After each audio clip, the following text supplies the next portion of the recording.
Well, good afternoon, everyone. Thank you for liking and subscribing my video. Shout out to all my subscribers. Well, this video is on finding your direction, navigation, bushcraft 101. So in a survival situation, you'll be extremely fortunate if you happen to have a map and compass. If you do have these two pieces of equipment, you will most likely find your way through the terrain very efficiently. If you are not proficient in using a map and compass, you must take the steps to gain this skill. There are several methods by which you can determine direction by using the sun and stars. These methods, however, will give you only a general direction. You must learn all you can about the terrain of the country, the county, the city, the state, or the territory that which you are in, especially any prominent features or landmarks.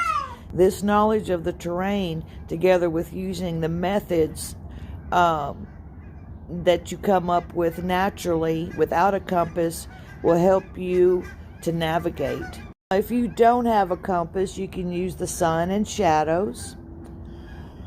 You can also use what they call the watch method. You can also use the moon at night and the stars.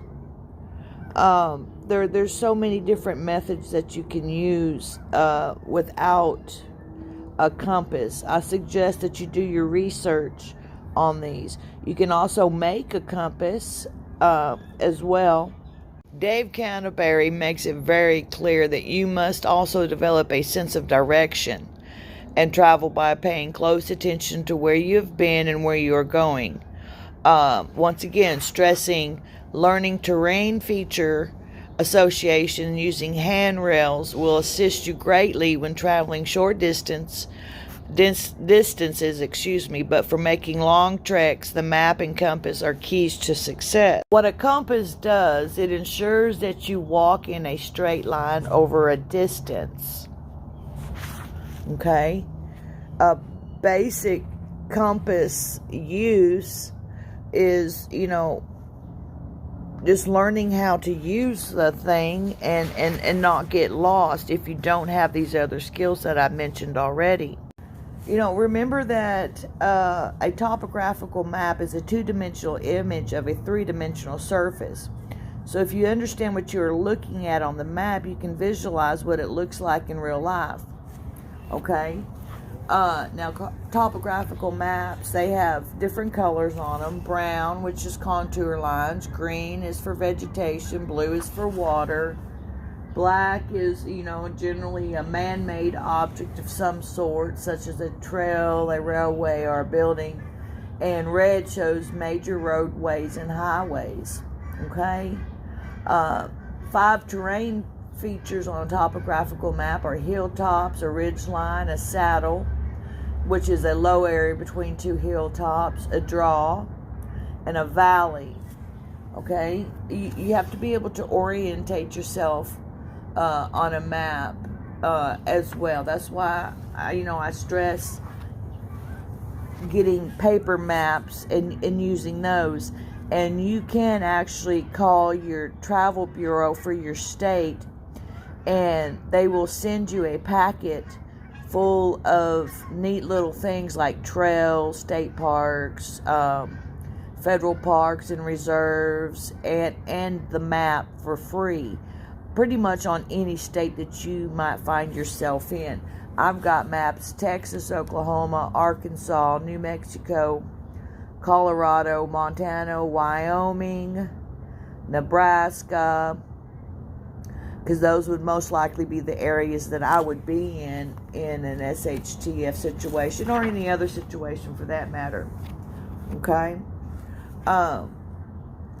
You really need to learn how to read and use a compass. This is, I lack in this area. But overall, I think that this chapter on Dave Canterbury's Bushcraft 101 is extremely useful. It helped me to realize some areas that I was lacking in my preparation on navigation. Okay, and finally, basic compass use it goes beyond determining direction. The basic use of a compass is to establish bearing.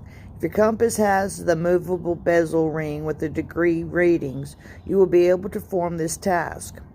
Most compasses have a needle that is two different colors, usually red, white, or orange and white. The white side of the needle points south and the colored area points north. The front or top of the compass is where the mirror is, so if you open the compass and look into the mirror, your compass is pointed to the front. Under the bezel ring of the compass should be an outlined arrow or set of lines that move as the bezel ring is moved. This is important because you'll use this to plug in a visual bearing. Okay, here's some navigation methods everyone should know. What is handrails? You heard me mention that earlier. Handrails are linear objects within the terrain you can use as a guideline to follow when they lead to the intended direction of travel, such as a creek bed, a ridge line, a river, or road could all serve this function to help you navigate to a location without following a compass. All right. The second one is backstops, or a point you know you should not go beyond. There are generally linear land features that run perpendicular to your intended destination. A backstop could be a river, stream, railroad, or railway. It need not be on top of the intended destination, but it should be close enough that you'll know if you hit that feature you have passed your mark. You know, it's kind of making a point to where you want to go, you know. Baselines now are the opposite of backstops. These are used for returning to where you started from. Should you run perpendicular to a campsite or base camp. Aiming off is usually done in conjunction with a baseline. You will purposely take a bearing left or right of the intended destination a few degrees so that you know on arrival to turn left or right to arrive at the desired location. Okay?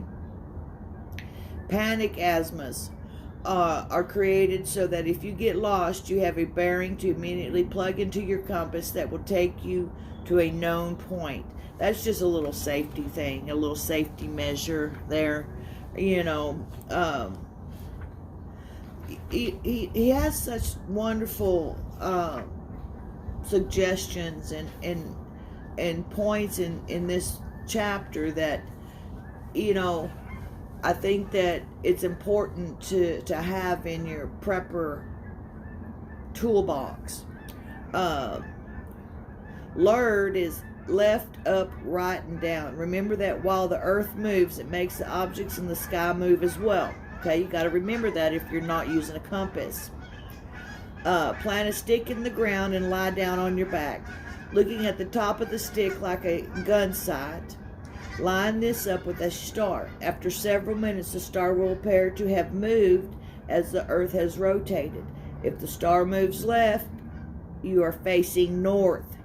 If the star moves up, you are facing east. If the star moves right, you are facing south. If it moves down, you are facing west.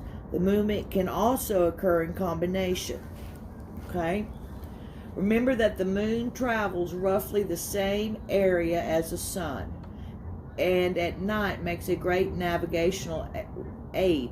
It rises in the east and sets in the west. Okay, it's just that simple. A crescent moon can be used to easily find a southern direction, only in the northern hemisphere. Okay, and when traveling, it is always a good idea to look back at where you have been. On the return route, things will look more familiar if you have seen them from that angle before. You know, this is very, very important. You know, you need to know where you're going and where you've been so that you don't get lost, truly. And when using any method of navigation to get general direction other than a compass, check at least 3 methods for verification. I mean, you know, there'll become a time when we all have to use just what we've got. Some of us will know how to use a compass and some of us won't. But I appreciate you and thank you so much for listening, liking, and subscribing.